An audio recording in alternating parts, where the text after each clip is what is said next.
So, hi! So, yun na nga, first video ko, yung nagsabi ako na magpa-process na kami ng visa. So, ito ngayon is kakauwi ko lang ng Masbate dito sa bahay ko. Kasi tapos na kami mag-process ng visa, which is, we are approved. Yes, thank you God. Approved kami ng pamangkin ko.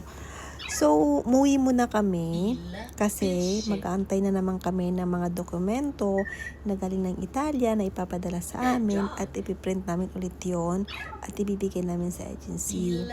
So, ganito ko yun.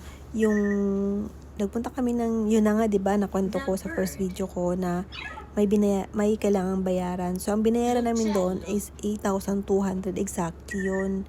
So, yun na yung bayad ng visa. And then, exactly din po, dumating siya ng 1 linggo. Lumabas po yung approved visa namin. So, magkaiba na kasi ngayon yung proseso. Unlike before, na kailangan mo para ka ma-approve sa visa is kailangan mo kumpleto dokumento lahat. Ito, yung parang 5 papel lang pinasa namin. Yung lahat lang, yung is galing lang ng Italia. Wala kaming binigay na personal na document sa amin doon sa embassy. So, lahat is galing lang lahat yun ng Italia. Yung binigay sa amin ng agency, pinirent lang namin yun. Tapos, yun na yung pinasa namin. So, approve na yung visa. Ngayon naman, pinasa na nila kami sa agency dito sa Pilipinas. So, yung agency sa Pilipinas, actually, medyo disappointed lang ako kasi parang ang hina ng proseso. Hindi siya ganun ka-accommodating yung agency na naghawak sa amin. Kasi, hindi siya nagbibigay ng list or process yung mga proseso, kung ano ba dapat gagawin or ano mga dapat antayin, diba? O yung munang gawin muna kasi may inaantay, walang ganon. So dapat lagi rin sinasabing magantay lang ng magantay. So kaya nag-decide kami na umuwi muna dito kasi nag-email na siya sa amin ng mga dokumento, yung agency dito sa Pilipinas. Nag-email na siya, tapos buti na nga lang pinarwad namin doon sa ate ko. Tapos, pinarwad din namin doon sa agency ng Italy. Kasi yung email pala na yun is direct lang doon sa employer namin. Hindi doon sa agency na kung saan kami nag-coordinate before. So, kaya nga siguro matagal yung kasi malay ba nung agency, yung employer na yun na may email at may kailangan gawin na si ganyan. So, ginawa ng ate ko, pina-forward niya sa amin doon sa agency at yung ate ko na ang naglakad actually. So talagang super thankful and blessed kami noon, andun si ate. So yun na nga, ipiprint yun ni ate. Dinala na daw niya sa amo namin. Tapos pipirmahan, pero kailangan na naman kukuha siya ng police clearance nung amo daw namin. Tapos ipapatranslate pa niya yun ng Italia. Tapos may dokumento pa daw ang embassy doon na ibibigay. Saka i-email sa amin ulit pabalik. Tapos yun naman yung ibibigay namin sa agency. So parang iba na kasi talaga before. Kasi before talaga nung kanila ate, lahat. Basta ang dami nung ilang page yung kapal-kapal nung pinadala ni ate dito lahat ng dati. Ang dami nun. Tapos pina-approve lang sa embassy at na-approve ang visa, nakalipad na. Ngayon iba na. So, iba na nga yung proseso. So, yun naman yung aantay namin, yung mga nilalakad ni ate ko doon sa Italy. Ang sabi niya, kukuha daw muna siya ng police clearance at ipapatranslate to Italian. Papatranslate to Italian or papatranslate to English yung police clearance. Then, sa kanya i-email, sa kanya ibibigay ulit doon sa employer, tapos may papirmahan, ganyan.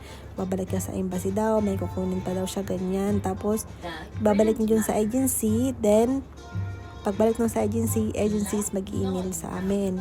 Then email na naman na piprint namin yun, tapos bibigay dun sa agency na naghawak nga sa amin. So nagtanong din ako sa agency kung kailan ba kami magpa-medical or mga trainings na gagawin. Ang sagot lang niya sa amin sa Canada kasi daw baka mag-expired yung medical. So ibig sabihin ganun nga katagal. Sorry medyo maingay kasi magpi-play ako ng mga Italian language tutorial. So, parang I need to kailangan kong kasi mag-aral ka ba? Hindi naman sa pero at least may idea ka man lang konti. Hindi ko naman yan ma-memorize. Diba? In one slide, in one play lang. Tapos diba? Itay ganun katalas ang utak. So, i-play ko lang siya ng i-play. So, yun na nga. First step, na-approve na yung visa. Then second is yun, antay naman ang dokumento. So, medyo nga lang mabagal or hindi accommodating talaga yung agency na naghawak sa amin.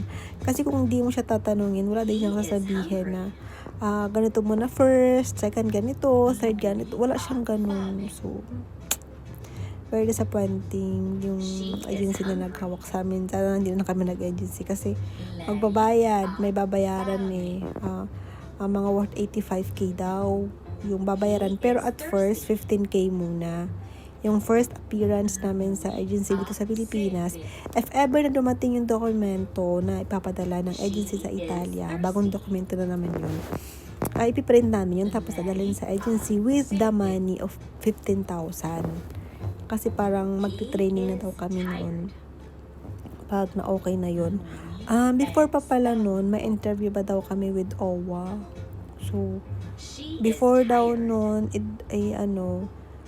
pag na-email na yon, magpapa-schedule na ng online interview ang OWA with me and with my employer ang interview. So, tinanong ko naman kung ano yung mag-interview, Pinoy naman daw. Pero, I don't know din, wala akong idea sa mga question kasi hindi pa naman kami na briefing ng agency about sa tanong at kung ano ang isasagot sa mga tanong ng OWA. Actually pala, nung nagpunta kami pala ng embassy, actually ang tanong lang sa amin is, magkaiba kami ng tanong ng pamangkin ko. Kasi ang tanong sa kanya is, kailan ang alis? At ang sagot niya is, kasi ang sabi sa amin is, after mag-end ang year, makakaalis, sabi niya. Tapos sabi nung is, November 1 dito naka-date, sabi daw ganun. Tapos ako naman is, sorry, nasabi ako. Ang tanong naman sa akin is, ano ba yun? Anong trabaho? So, caregiver at maglinis po ng bahay. Yun lang ang tanong. Okay. Tapos, ang bilis lang talaga sa agency. Basta magpa-appoint lang, o sa embassy, magpapa-schedule. Tapos, siguro hindi kami nabot ng mga waiting. Natagalan lang kami kasi ina-evaluate pa nila yung nulaos na namin if original or not. So, medyo mga 30 minutes. 31 hour. Yun ang pinakamatagal dun. Ano siya, smooth and well-flow yung nila dun. Yung sa embassy, Italian embassy. So, magaling. Maganda. Hindi ka mag-antay ng matagal. Very accommodating din yung mga staff nila inside. Then, ang ganda din ng CR nila, na amaze ako. Oo nga pala. Yun yung maganda experience ko dun sa embassy, sa Italian embassy. Ang ganda ng CR. Hindi ka nga lang pwede magbabad kasi init yung puwet mo. Kasi parang naka-detach doon sa wire. Parang basta di kuryente. Yung ganun. Hindi siya, pag sara mo ng pinto, magbubukas yung bowl. Di ba papasok ka, tapos sara mo yung pinto, magbubukas yung bowl. Kasi pagpasok mo parang at hindi mo isara yung pinto, hindi pa naka-open yung bowl. So, tapos pagtatayo ka, magbawa siya, tapos kasara lang siya. Ang galing talaga. Ang ganda nung Italian Embassy. So, sa mga magtatanong kung saan yung address ng Italian Embassy, comment lang po kayo sa video ko para magbigay po ako ng address. Thank you for watching po. Please like and subscribe po sa aking YouTube account. Baguhan lang po ako, so sana supportahan niyo po ako. Inday Raisa Vlog. Inday, from Philippines to Italy, flying soon. See you. Thank you. Thank you po. Thank you for watching.